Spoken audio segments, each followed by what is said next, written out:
San Diego property owners rush to find private trash haulers as deadline nears. Imagine waking up to find out your city is cutting off a service you've always relied on, without a clear alternative in place. That's the reality for 21,000 San Diego properties now ineligible for city trash collection. With a looming deadline to secure private haulers, many residents and landlords are scrambling, but the process has left them baffled and frustrated. Let's break down what's happening and why it's sparking heated debates. The city's recent decision to phase out trash services for these properties has created a logistical nightmare. Property owners, But here's where it gets controversial. The new fee doesn't fund trash services directly. Instead, the money goes into the city's general fund, a pot of cash used for everything from street repairs to public safety. Klose, who attended a pre-approval city meeting, walked away disillusioned. If the money isn't earmarked for trash, what's stopping it from being spent elsewhere? He questioned. This lack of transparency has fueled accusations of fiscal mismanagement and eroded public trust. Bob Rubalcaba, a landlord with "You'd think the city would help ease the transition," he said. But it's more like a game of musical chairs. The city, for its part, claims it's doing its part. In a statement to NBC7, officials emphasize they'll continue providing free trash and recycling services during the transition period and encourage property owners to reach out with concerns. But critics argue this is a temporary fix. If the goal is to shift to private haulers, why not start earlier? We'd love to hear your take. Do you think the city is right to push this transition, or is it a move to boost the general fund at residents' expense? Share your thoughts below. How to navigate San Diego's new trash portal sign-up process. Navigating the new trash portal, a challenge for San Diego residents. San Diego residents face new trash portal sign-up challenges. In a city where waste management is crucial, San Diego residents are grappling with the newly launched Residential Waste Collection Services portal.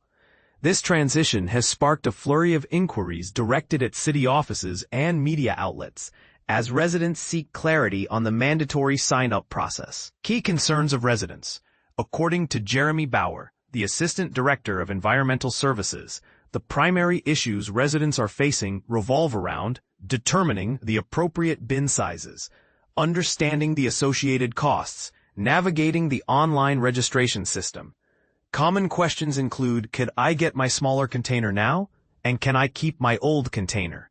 These queries highlight the confusion surrounding the new system as residents adjust to the changes. Accessing the portal, what you need to know.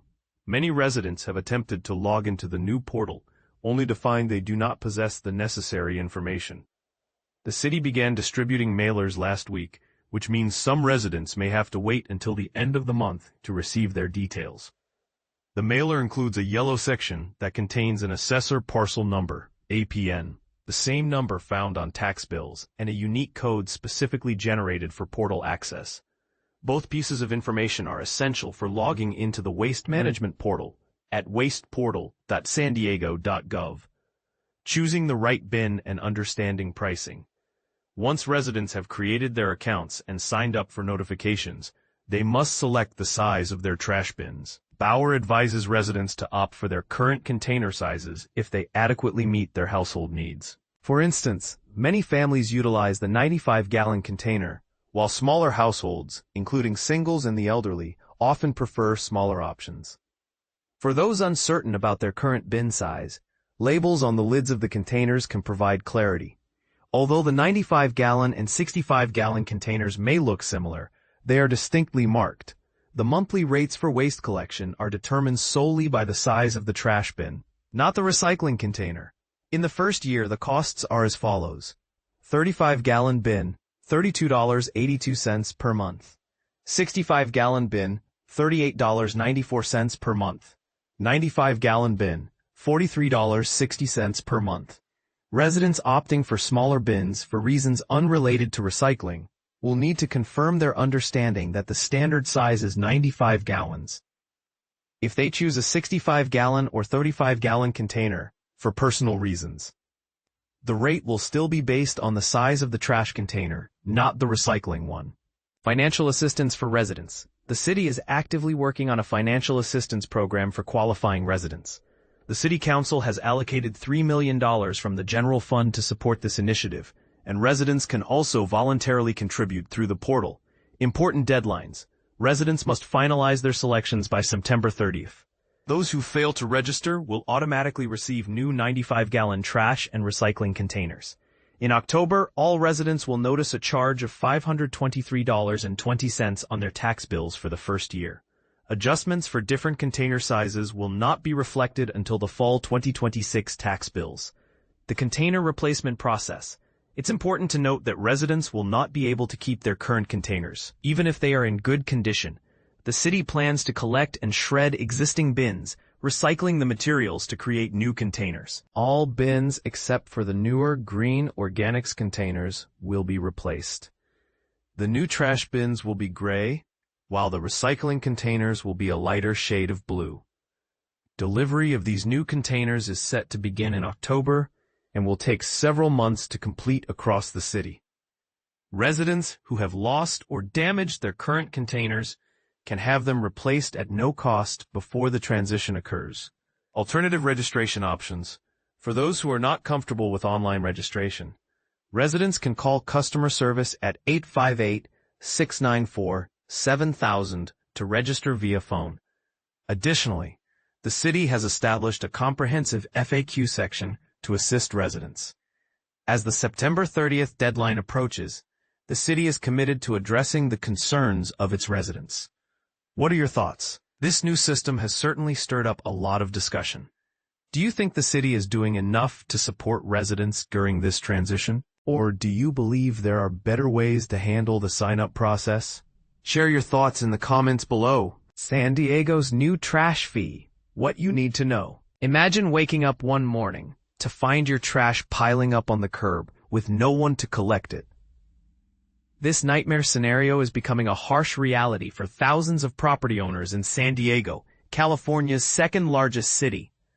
After more than a century of providing free trash pickups, the city has axed its public promise, leaving residents scrambling to secure their own pickup arrangements. The new trash fee, which was approved in 2022 via Measure B, allows the city to charge for its trash services to eligible households. The fee is $43.60 a month, or approximately $523 per year for 95-gallon bins. However, not all properties are eligible for this service. Single-family residential properties or multi-family properties on a public street with no more than 4 residences in one lot are covered, but others are on their own. Ineligible properties include lots with more than 5 residences, businesses, gated or private properties, and housing complexes. According to the city website, 21,000 properties are set to become ineligible for city-provided trash pickup, and only about 4,300 of those have secured a deal with a private waste removal vendor. This could leave thousands of area properties, many of them large apartment complexes and other multifamily dwellings, with no one to pick up their trash. Property owners are expected to find a private hauler by varying deadlines, depending on their regular trash pickup day. The earliest deadline was July 1st for those with Monday trash pickup, and the latest is September 1st for those with Friday pickup. Landlords are also expected to use one of 5 companies: Republic Services, EDCO, Universal Waste Systems, Ware Disposal, and WM, formerly Waste Management. However, the private companies are saying they're overwhelmed by the number of new customers all at once. Housing managers and homeowners association members have reported that the process is complicated, and some have even received rejections from the private companies or been put on a waiting list. In one case, Republic Services went back on a deal with property owner Robin Allen, putting her on a waiting list after she signed the contract. It's been tough finding companies with capacity, and some properties have no space for a dumpster, Allen told the Union Tribune. The landlords are saying, what do we do? The city's new trash pickup process comes as a result of a voter-approved ballot measure passed in 2022, Measure B, which is expected to save the city money. The initiative amended the 1919 People's Ordinance, which required the city to pay for trash services. But here's where it gets controversial. The new ordinance also comes on the heels of a labor strike from Republic Services workers. The strike, which ended last week, was in support of workers on the East Coast. Workers in San Diego, the Bay Area, and throughout the country stopped trash pickup for thousands of residents. So what do you think? Is the city's decision to charge for trash services a necessary step to save money, or is it a burden on property owners? Share your thoughts in the comments below. And this is the part most people miss, the impact on the environment. With thousands of properties potentially left without trash pickup, the risk of litter and pollution increases. What can be done to mitigate this risk? Should the city reconsider its decision, or is there another solution? The city's Environmental Services Department has only had a few complaints from property owners, according to spokesperson Nicole Darling. But with thousands of properties affected, it's likely that more complaints will come in. If property owners run into problems, they should contact the City Environmental Services Department. But what about the private haulers? Should they be held responsible for providing adequate service to all properties, or is it the city's responsibility to ensure that everyone